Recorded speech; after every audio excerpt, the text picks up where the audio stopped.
योगश्चित्त वृत्ति निरोधः तदा, वो हो जाए तब, तदा द्रष्टु स्वरूपे अवस्थानम।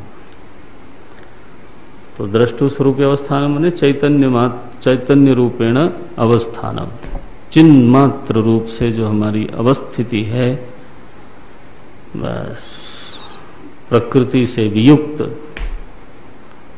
तब वो पुरुष बोल सकता है कि मैं करता नहीं हूं, गुणाः गुणेषु वर्तन्ते, मैं भोक्ता भी नहीं हूं, प्रकृते है क्रियमाणानि गुणैः कर्माणि सर्वशः। तो वो तो प्रकृति ही कर रही है, मैं करता ही नहीं, तो अल्पशक्ति किस बात की। मैं भोगता ही नहीं हूं, गुणाः गुणेषु वर्तन्ते, मैं किधर आया इसमें। ये समझते हो आप, स्वार्थ विरुद्धांश परित्यागेन का ये अर्थ है। जब उसने कहा नान्यम गुणेभ्यः कर्तारम यदा दृष्टानुपश्यति, 14वां अध्याय, गुणेभ्यः कर्तारम, गुणेभ्यः अन्येभ्यः कर्तारम यदा दृष्टा न अनुपश्यति। दृष्टा जब गुणों को ही करता देखता है, गुणों के अतिरिक्त किसी को करता नहीं देखता है, तब उसको ज्ञान हुआ। ज्ञान हुआ माने तब चैतन्य मात्र से अवस्थान हो गया। लोग जो हैं, ये बहुत बड़ी स्थिति है लेकिन अंतिम नहीं है, बस इस बात को समझना है। इसलिए वेदांत की पराकाष्ठा को देखिए। ये होने के बाद भी आचार्य कहने वाले हैं कि यहां भी अभी अविद्या महारानी बैठ के मुस्कुराती रहती हैं। बोले अरे ऐसा होने पर भी चैतन्य मात्र अवस्थान है, फिर भी। बोले यही तो कह रहा हूं मैं, स्वार्थ विरुद्धांश परित्यागेन। फिर क्या होगा, अंशांतर सहितम त्वम पदार्थम तत्पदार्थम व लक्ष्यतु। तो अंशांतर सहितम माने अविरुद्ध अंश के साथ, चैतन्यांश के साथ त्वम पद क्या करेगा, अपने विरोधी अंश का त्याग करके अविरोधी अंश को लेगा। अच्छा लेगा, और लेके क्या करेगा, तद पदार्थ का लक्षण करेगा, तत्पदार्थ को दिखावेगा। देखो माने तत्पदार्थ पूरा का पूरा बचा है, परोक्षत्वादि विशिष्ट चेतन बचा हुआ है। त्वम पदार्थ ने अविरुद्ध अंश का त्याग किया, विरुद्ध अंश का त्याग किया, और अविरुद्ध अंश अपना अविरुद्ध अंश दिखावेगा बुद्धि में, और तत्पदार्थ को दिखावेगा। एक ही त्वम पद बोलने से दो अर्थ लक्षित होंगे।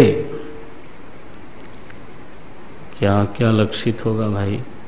बोले स्वयं का अविरुद्ध अंश और तत्पद का सर्वांश। कैसा प्रयोग है देखो आप। लिखते हैं अंशांतर सहितम त्वम पदार्थम तत्पदार्थम व लक्ष्यतु, होने दो, लक्ष्यतु लक्षित करने दो, लोट लकार की क्रिया। अच्छा तो तत्पदार्थ क्या करेगा? तो बोले तत्पदार्थ भी ऐसा ही कुछ करेगा। क्या? कि वो अपने विरुद्ध अंश का त्याग करेगा। तत्पदार्थ भी अपने विरुद्ध अंश का त्याग करेगा। अच्छा, और अविरुद्ध अंश को पकड़ के रखेगा।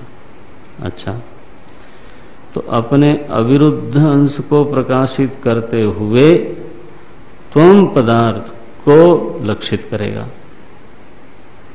त्वम पद के सर्वांश को लक्षित करेगा। तो अविरोध हो गया भाई। एक दो आदमी झगड़ा करने को राजी है, एक चला गया तो विरोध किधर रहा? ताली तो तब होती है जब, ऐसे तो बजती नहीं ना, जब टकराए तब बजती है ना। तो विरुद्धांश एक भी छोड़ दे, दोनों को छोड़ने की क्या जरूरत है? इनका आप देखना जरा स्ट्रेस किस बात पर है कि त्वम पदार्थ भी अपना विरोध छोड़े और तत्पदार्थ भी छोड़े, इसकी क्या जरूरत है?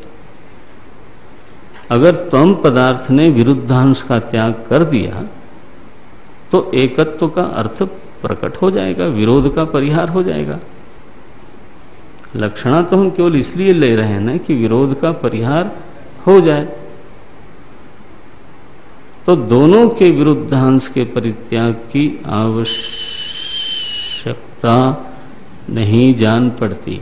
दोनों में से एक भी अगर अपने विरुद्धांश का त्याग करे और अपने अविरुद्ध अंश को रखे और दूसरे के सर्वांश के साथ लग जाए, संसर्ग हो जाए, बस हो गया काम। तो एकत्व अर्थ का प्राकट्य स्फुरण हो जाएगा। वाह वाह। कथम प्रकारांतरेण भाग लक्षणा अंगीकरणम। तो ये जबरदस्ती घुमा करके भाग लक्षणा को अंगीकार करने की क्या क्या जरूरत है? तो आचार्य ने कहा, सुन लिया मैंने आपको, बहुत बढ़िया आपका चिंतन है, लेकिन न च इति वाच्यम, आपको ऐसा नहीं कहना चाहिए। आप इतने समझदार हो, विद्वान व्यक्ति दिखाई देते हो, पढ़े लिखे मालूम पड़ते हो, हैं? तो फिर भी आप ऐसी एक योजना बनाते हो। बोले योजना नहीं, ऐसे समाज में बहुत से साधक हैं। आप समझते हो योग दर्शन में ईश्वर को विशिष्ट पुरुष ही कहा गया है। इसका मतलब क्या हुआ कि तत्पदार्थ जैसा का तैसा रहा। अरे इन पर दर्शन खड़े हो जाते हैं। पुरुष विशेषः ईश्वरः। तो साधना क्या है? बोले त्वम पद के विरुद्धांश का त्याग, इतनी ही साधना है। ये योग दर्शन से मिलाओगे तो अब पढ़ना, जब धीरे धीरे आपका अध्ययन बढ़ेगा। अभी तो 1 साल के बच्चे हैं, सब कच्चे हैं, सब बच्चे और फिर कच्चे हैं। कोई बात नहीं अगर वो सच्चे हों। हाँ, गड़बड़ होंगे तो फिर तो बच्चे कच्चे ही रह जाएंगे। तो आप पढ़ो, देखो, योग दर्शन जैसा एक जबरदस्त दर्शन हमारे लिए परम आदरणीय। शंकराचार्य जी महाराज उनका आदर करते हैं। चित्त प्रचार विशेषज्ञ ऐसा बोलते हैं महर्षि पतंजलि को।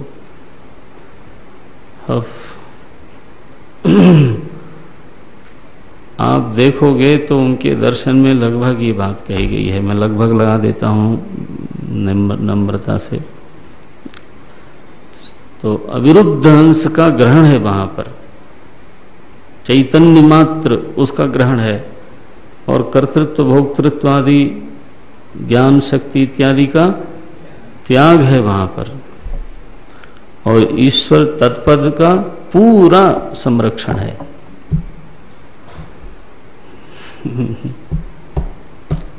अब हो गई मुक्ति।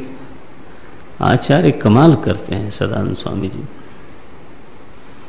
बोले न च वाच्यम, भाई ऐसा आप क्यों कहते हो? इतने अच्छे साधक हो, इतने समझदार हो, न च इति वाच्यम, ऐसा मत बोलो आप। क्यों भाई न बोलूं? इसमें अनौचित्य क्या है? हमने विवरण करके दिखा दिया है कि ऐसा हो सकता है, साधना में भी संभव है ये। तो फिर न च इति वाच्यम धीरे से क्यों बोलते हो आप? बोले आपको बताता हूं इसमें विरोध क्या है। तो एकेन पदेन, इसमें शब्द की शक्ति को आपने कहीं ठीक से नहीं समझा है। वो मैं पहले बोला था ना, वो आ गया। देखो क्या बोलते हैं, एकेन पदेन, एक ही पद से 2-2 क्रिया संपन्न करवा रहे हो, बल्कि 3-3 क्रिया संपन्न करवा रहे हो। विरुद्धांश का त्याग, अविरुद्धांश का ग्रहण और तत्पद को लक्षित करना, तीन तीन बातें एक पद से करवाना चाहते हो। त्वम पद के उच्चारण से क्या हुआ? त्वमर्थ के विरुद्धांश का त्याग हुआ, त्वमर्थ के अविरुद्धांश का ग्रहण हुआ और तत्पदार्थ के सर्वांश को लक्षित करे कौन? एक शब्द त्वम। बोले कमाल करते हो भाई।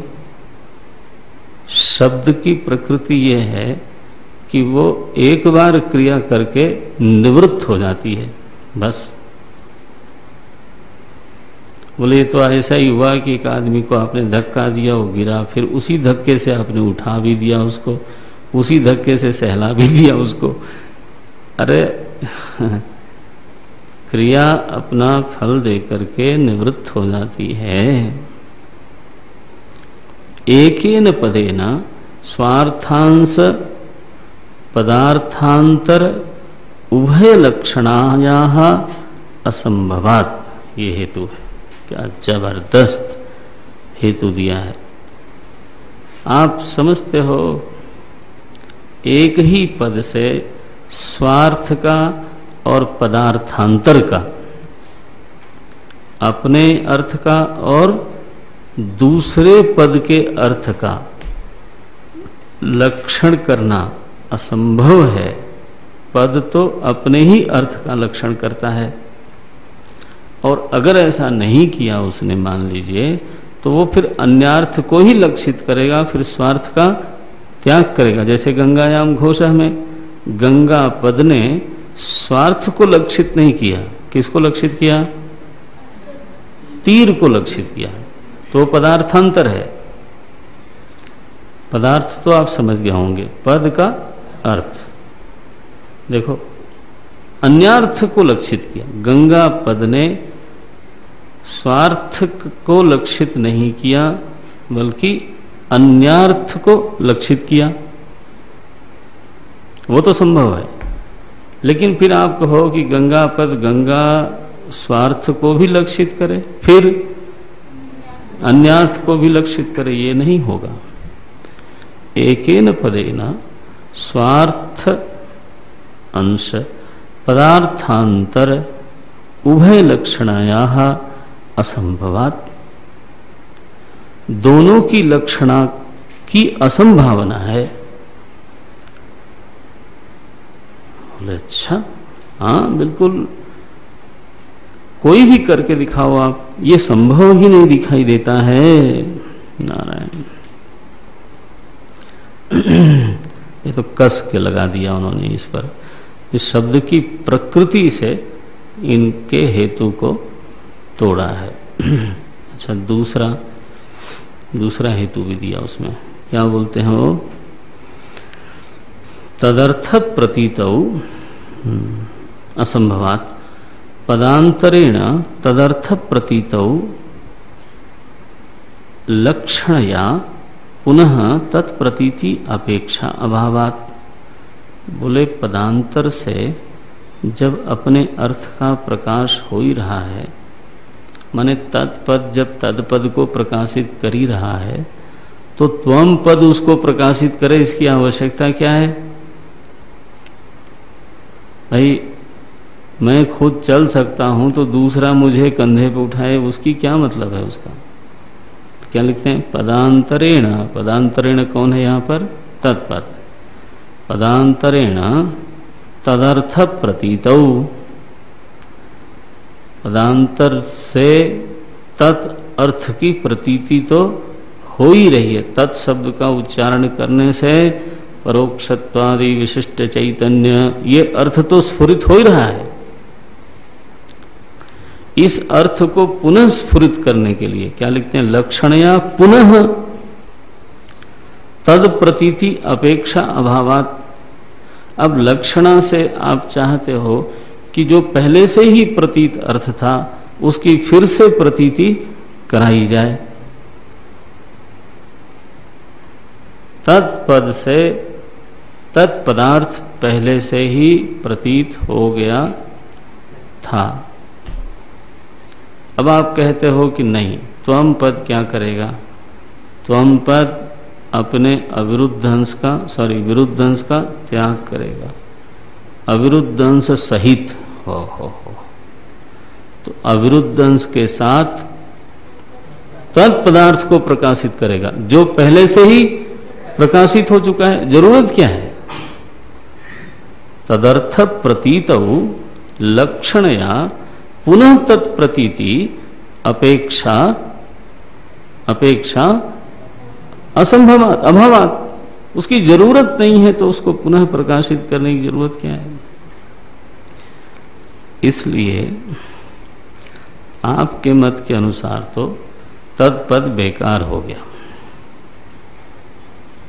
क्या कहना चाहते हैं कि त्वम पद से ही आपका काम चल जाता है, क्योंकि एक ही त्वम पद अपने अविरुद्धांश को भी प्रकाशित करने वाला है और तत्पदार्थ को भी प्रकाशित करने वाला है।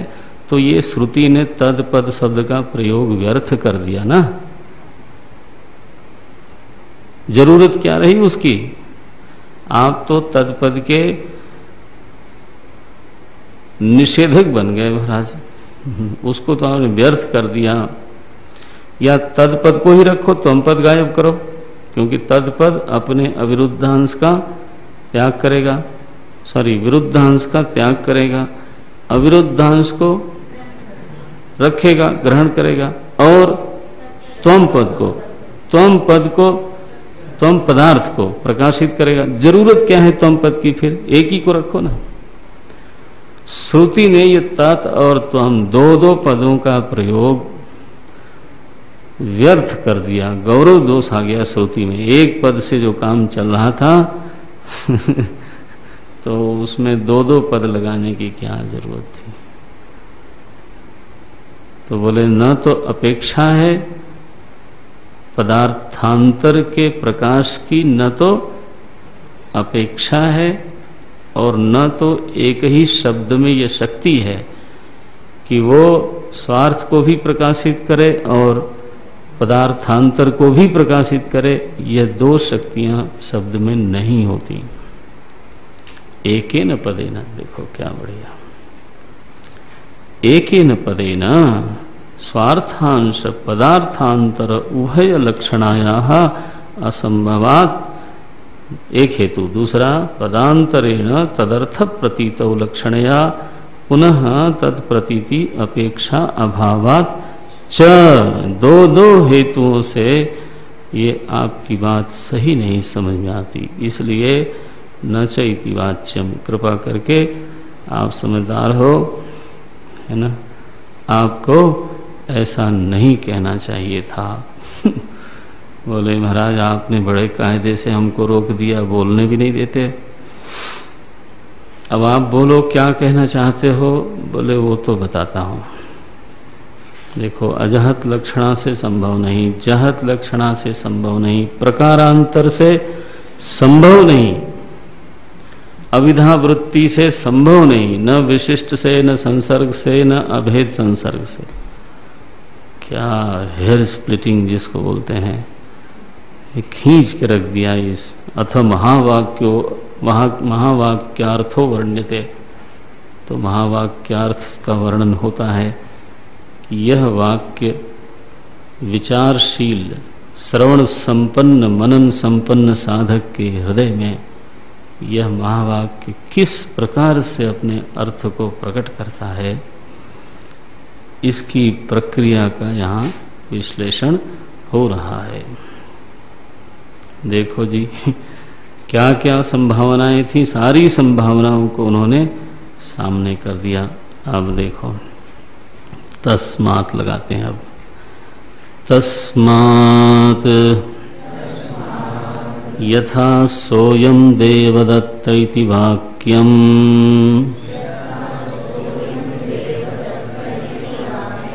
तदर्थो वा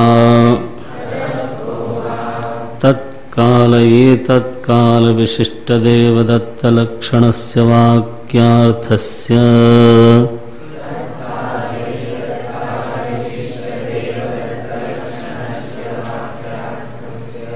अंशे विरोधात्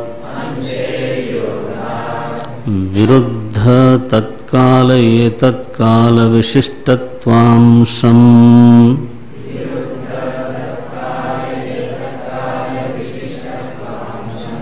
परित्यज्य अविरुद्धं देवदत्तांशमात्रं लक्षयति।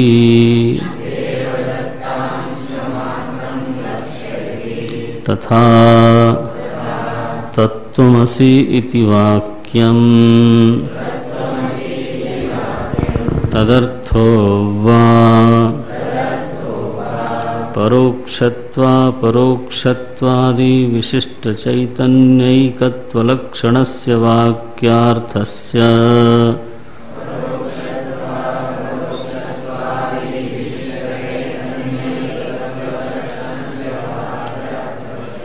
परोक्षत्व अपरोक्षत्व आदि विशिष्ट चैतन्य एकत्वलक्षणस्य वाक्यार्थस्य अंशे विरोधात् विरुद्ध परोक्षत्व अपरोक्षत्वादि विशिष्टत्वांशं परित्यज्य अविरुद्धं अखंड चैतन्य मात्रं लक्षयति।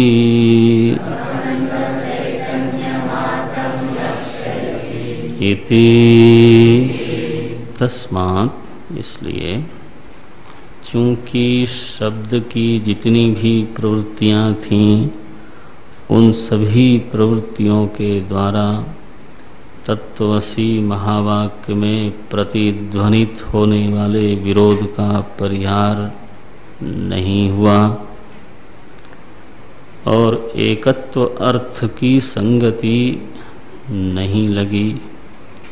इसलिए तस्मात्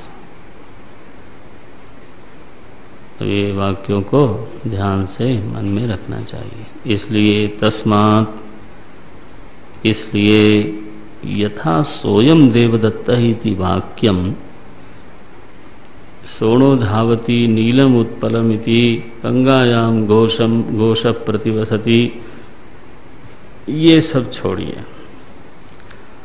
समझने के लिए जो दृष्टांत है सबसे अच्छा वो यही है। सोयम देवदत्तः इति वाक्यम, वही यह देवदत्त है। यह जो प्रयोग है ना वाक्य में, वो वाक्य जिस विधि से अपना अर्थ प्रकट करता है उसी विधि से तत्त्वमसि वाक्य भी अपना अर्थ प्रकट करता है। तत्त्वमसि महावाक्य के अर्थ प्राकट्य की विधि वही है जो सोयम देवदत्तः वाक्य के अर्थ प्राकट्य की विधि है। दोनों की विधि समान है। देख लो आप। इसलिए यथा दृष्टांत, यथा सोयम देवदत्तः इति वाक्यम तदर्थो वा, यह वाक्य या फिर इस वाक्य का अर्थ क्या करता है? तत्काल ये तत्काल विशिष्ट देवदत्त लक्षणस्य वाक्यार्थस्य अंशे। वाक्यार्थ क्या है? तत्काल विशिष्ट देवदत्त और ये तत्काल विशिष्ट देवदत्त। इस वाक्यार्थ के अंश में, वाक्यार्थस्य अंशे विरोधात्, अंशे विरोधात्, एक अंश में विरोध है। विरोधात् क्या है वो? विरुद्ध तत्काल ए तत्काल विशिष्टत्वांशम परित्यज्य। तो जब सोयम देवदत्तः बोलते हैं तो सोयम शब्द से जो विरुद्ध अंश है दोनों पदों में, उसका परित्याग हो जाता है। कैसे? देवदत्त की ओर देखते हुए, हाँ, तत्काल ये तत्काल विशिष्टत्वांशम परित्यज्य अविरुद्धम देवदत्त अंशमात्रम लक्ष्यति। वहां एक देवदत्त खड़ा है, बस वो अविरुद्ध है। पहले वाले देवदत्त से और आज के वाले देवदत्त में कोई विरोध नहीं। देवदत्त का जहां तक प्रश्न है बहुत कोई विरोध नहीं है, लेकिन काल का जो विशेषण है उनमें परस्पर बहुत विरोध है। तो जब हम देवदत्त को सामने देखते हैं तो हमें कभी द्विअर्थ का और त्रिअर्थ का बोध होता ही नहीं। हम एक अखंड देवदत्त को जानते हैं, लेकिन बोलते क्या हैं? सोयम देवदत्ता।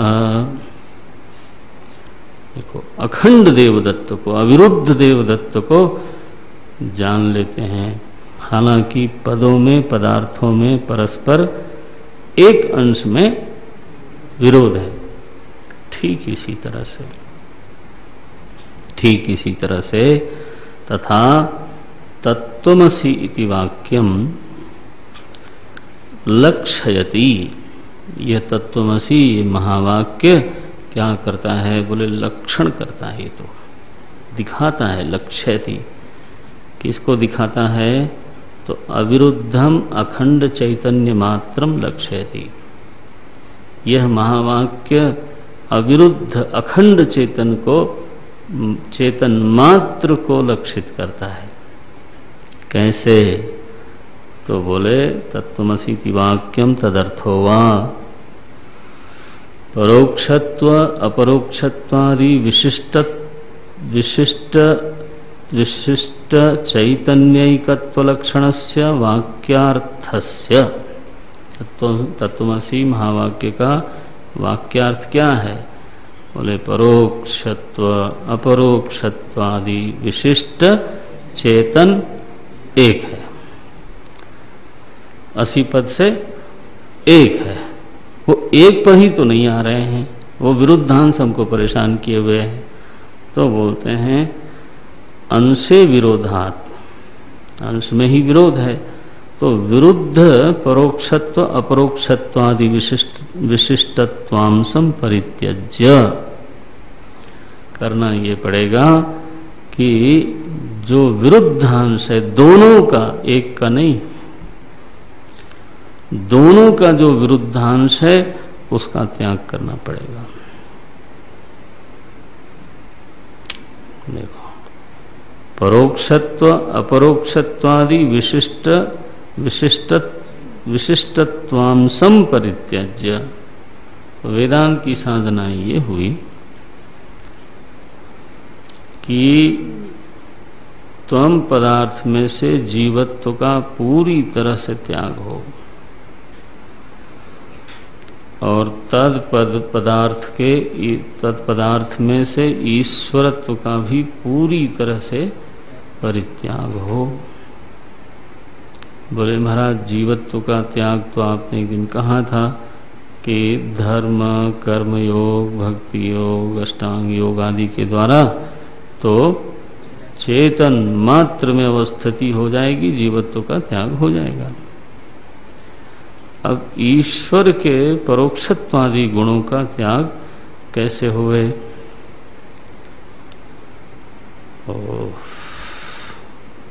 वो स्वयं करेगा या हमको उसका मुकुट वगैरह उतारना पड़ेगा? क्या करना पड़ेगा?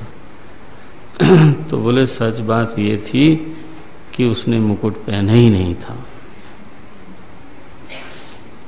वो तो आपके रेफरेंस में विविध प्रकार से भाषित होता रहता है। तत्पद का विशद विचार करने पर, इसीलिए वेदांत में सृष्टि प्रक्रिया आती है, वो तत्पद के विचार के लिए ही आती है। तो ये धीरे धीरे समझ में आ जाएगा कि वह किसी किसी की अपेक्षा से तत्त नामधारी हो जाता है और तत्तद व्यवहार करने वाला हो जाता है, हो जाता सा है ना। सृष्टि का कारण है, वो स्वयं नहीं, सृष्टि के कारण बोलना पड़ता है उसको। कर्म फलदाता है, स्वयं नहीं है वो। चूंकि हम कर्म करते हैं हमको फल मिलता है, फल कर्म स्वयं जड़ है, तो कर्म फल की अपेक्षा से वही चेतन कर्म फलदाता के रूप में भासित होता है। देखो, वही दयालु के रूप में, वही अंतर्यामी के रूप में। आखिर ईश्वर शासन करता है समूची सृष्टि का, इसीलिए उसका नाम पड़ा ईश्वर। समूची सृष्टि पर शासन है उसका। कहाँ बैठ के शासन करता है? शासन करने का सिंहासन क्या है? तत्पद का अनुसंधान करें तो वो बात मनन के लिए जरूर सामने आएगी। ईश्वर सर्वभूतानां हृतदेशे अर्जुन तिष्ठति। अब बोलो, वैसे तो दो जहां में समाते नहीं हो तुम, एक शायर ने लिखा। वैसे तो दो जहां में समाते नहीं हो तुम, फिर भी हमारे दिल में समाये हुए हो तुम। बोलो, अब किस तरह से, वो मैं नहीं बोल सकता। दो जहां में नहीं समाते, फिर किस तरह से मेरे दिल में समा के बैठे हो, वो तो मेरी समझ में नहीं आता। लेकिन मैं जानता हूं कि वह जो सर्वाधिष्ठान चेतन है वो मेरे दिल का दिलरुबा, परम प्रेमास्पद आत्मदेव ही हैं। ये है अविरुद्धांश का ग्रहण, विरुद्धांश का त्याग। वो तद-पद का खूब अनुसंधान की, कई हमने वेदांत के मित्रों को देखा, अपने मित्रों को तद-पद की चिंता नहीं करना चाहते। सृष्टि प्रक्रिया गड़ा गिजबिज है, क्या है, कैसे शुरू होती है, कहाँ से शुरू होती है, क्या फायदा। साधना भजन थोड़ा करना चाहिए, करना चाहिए, करो। जितना त्याग अविरुद्धंश का, विरुद्धंश का करें, कुछ तो कुछ लाभ होगा ही। हम तो कहते हैं निषिद्ध स्वभाव का त्याग करने से ही लाभ हो जाता है। हम कहाँ कह रहे हैं कि लाभ नहीं होता है। निषिद्ध आचरण का त्याग करने से ही लाभ हो जाता है। वो कौन कह रहा है कि नहीं हो रहा है? लेकिन यह त्याग परंपरा केवल निषिद्ध आचरण तक रुकती नहीं है। इस त्याग परंपरा को तो ले जाते ले जाते ले जाते आपके समस्त विरुद्धांश का त्याग करवाना है उनको। इतना ही नहीं, तत्पद के विरुद्धांश का भी त्याग करवाना है। बोले हमारा तो ये है कि एक गड़बड़ आदत लगी थी, वो छूट गई महाराज, शांति मिल गई। बोले ठीक है, मौज करो। इतना ही त्याग से आपको मजा आ गया। तो मैं तो केवल कल्पना करने के लिए कहता हूं कि जब सर्व विरुद्धांश का त्याग होगा तब कितना मजा आएगा। उसको भी तो सोचो। लोग जो है विक्षेप का थोड़ा त्याग कर देते हैं तो फिर शांति हो जाती है। उसमें साधना तो है ही है, वो उसमें कौन मना कर रहा है। न कर्मणा न प्रजया धनेन त्यागेन एके। लेकिन वो त्यागेन एके माने केवल चाय पीना छोड़ने से नहीं। बोले श्रुति में पढ़ा मैंने, उसमें लिखा था त्यागेन एके अमृतत्व मानसुः। तो मैं गया एक तीर्थ में और वहां चाय छोड़ के आ गया। बोले शाबाशी है आपको, क्योंकि कुछ तो छोड़ा ही है। त्यागे नहीं के शुरू तो हुआ। श्रुति ने उपदेश क्या दिया? त्यागेन एके अमृतत्वम आनशुः। एकमात्र त्याग से ही अमृतत्व की प्राप्ति होती है। लेकिन वह त्याग कितना महापुरुष,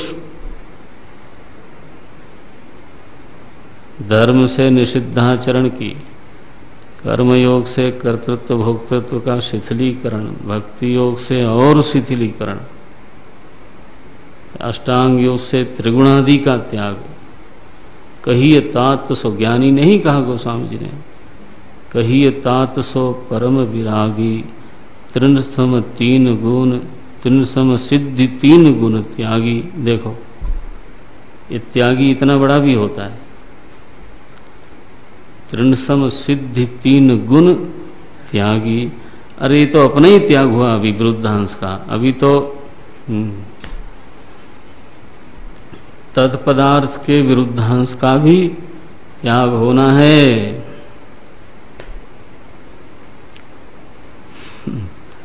आप देखो व्याकरण की, वेदांत के साधना का स्वरूप कैसा निखरता है।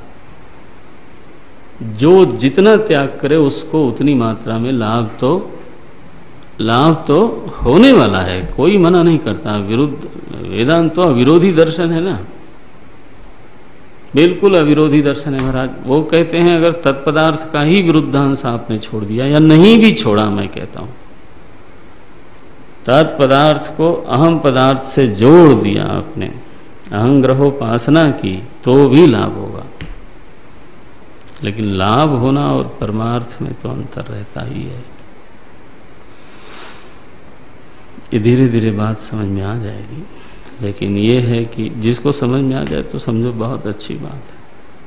तब आप कभी बरगलाया नहीं जा सकते। कौन क्या बोलता है बोलते रहने दो।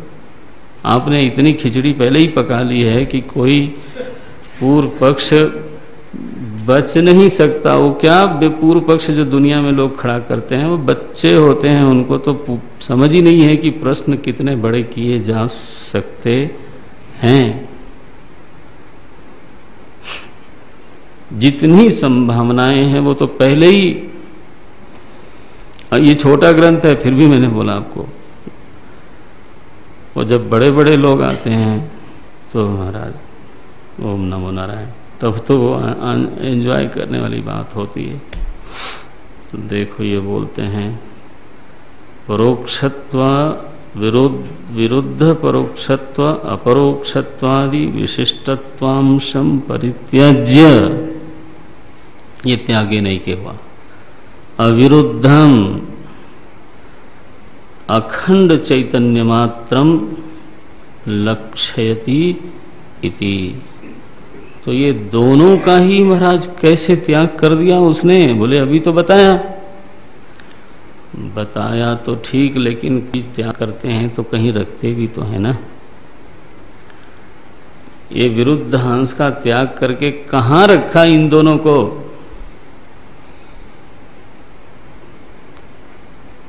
एक छड़ी का भी त्याग करोगे तो कहीं न कहीं तो रखोगे ना महाराज, क्या?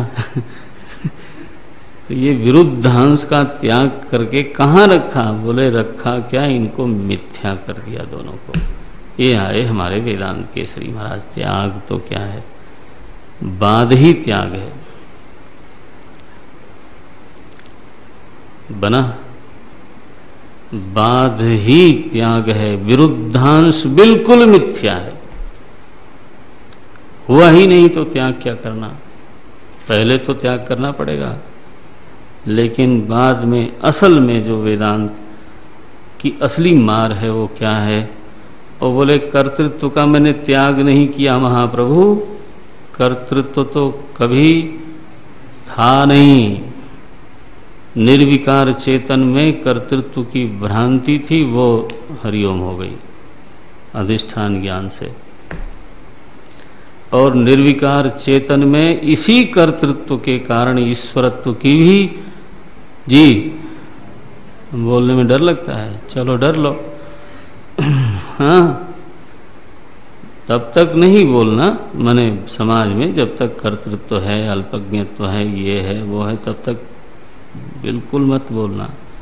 हमारे शास्त्र मर्यादा है उपदेशात अयम बाधः। ये गली गली में आजकल वेदांत पढ़ाए जाते हैं, ये जैसे छोटे छोटे स्कूल होते हैं ना वैसे। और वो लोग शुरू कर देते हैं आत्मस्वरूप बंधुवर लिखना। अरे आत्मस्वरूप फिर बंधुवर कहाँ से आया? ये सब करने की जरूरत नहीं है। आप सीधा सीधा पिताजी को पिताजी लिखो और माताजी को माताजी लिखो। नीलिमा आकाश में दिखती है, उसको हर बार बोलने की जरूरत थोड़ो है कि नहीं है, नहीं है। अरे एंजॉय करो, फिल्मी गाना गाओ, नीले गगन के तले धरती का प्यार पले, क्या बुराई है? आपने जान लिया कि सूर्योदय नहीं होता, अब इसके बाद सूर्योदय को मजा नहीं लेना है। सूर्योदय का आनंद लो, सूर्यास्त का आनंद लो। ज्ञान तो यह है कि वो नहीं होता। एक घर में मैं गया तो वहाँ फोटो टंगा था, मुझे लगा कि सूर्योदय हो रहा है, चंद्रोदय हो रहा है, ऐसा मुझे लगा। बहुत सुंदर दृश्य, बड़ा इल्यूमिनेशन करा के रखा हुआ था। मुझे ले भी गया, मैं देख रहा था, उन्होंने जानबूझ के ही दिखाया भी। तो मैंने कहा ये फोटो कहाँ से लिया है? तो बोले ये पृथ्वी का फोटो है, चंद्रमा से, विशिष्ट। अब वहाँ से लिया होगा, तो जैसे यहाँ से चंद्रमा दिखता है वहाँ से पृथ्वी ऐसी दिखती है। हमने कहा चलो जी, ये भी एक नया सीन देखा मैंने। तो आप मिथ्याकरणम कर्तव्यम, वो ठीक है, लेकिन उपदेशात अयम वादः, अयम वादः, यह जो वाद है वो उपदेश काल के लिए है, जब सीरियस चर्चा। डोंट मेक इट चीप, सस्ता मत बनाना इसको।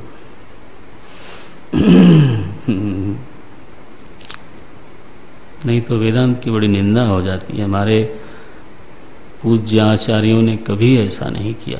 मंदिर में खड़े होकर शंकराचार्य जी कभी ऐसी बात नहीं करते। वहाँ तो फिर भिक्षाम देहि च पार्वती बोलते हैं ना, अन्नपूर्णे, क्या बोलते हैं देखो आप, वही शंकराचार्य ने बोला है, अन्नपूर्णे सदा पूर्णे शंकर प्राण वल्लभे। ज्ञान, हाँ, और कुछ सिद्ध्यर्थम नहीं। हाँ, उदर वर्ण नोहे, है ना माँ? हाँ, क्या बोले? ज्ञान वैराग्य सिद्ध्यर्थम भिक्षाम देहि। तो ऐसा देखो, मंदिर में तो ऐसे बोलते हैं, लेकिन बाध त्याग, त्याग असली क्या है? तत्पत्वम पद का। जब सृष्टि का ही बाध किया तो ईश्वरत्व का बाध तो होना ही है। जीवत्व का, सृष्टि का जब बाध हुआ, पता लगा कि अविद्या से उत्पत्ति हो रही है तो नारायण विरुद्धांश जो भाषित हो रहा था उसका बाध हुआ। यह बाध होना ही क्या है? क्या है? क्या है?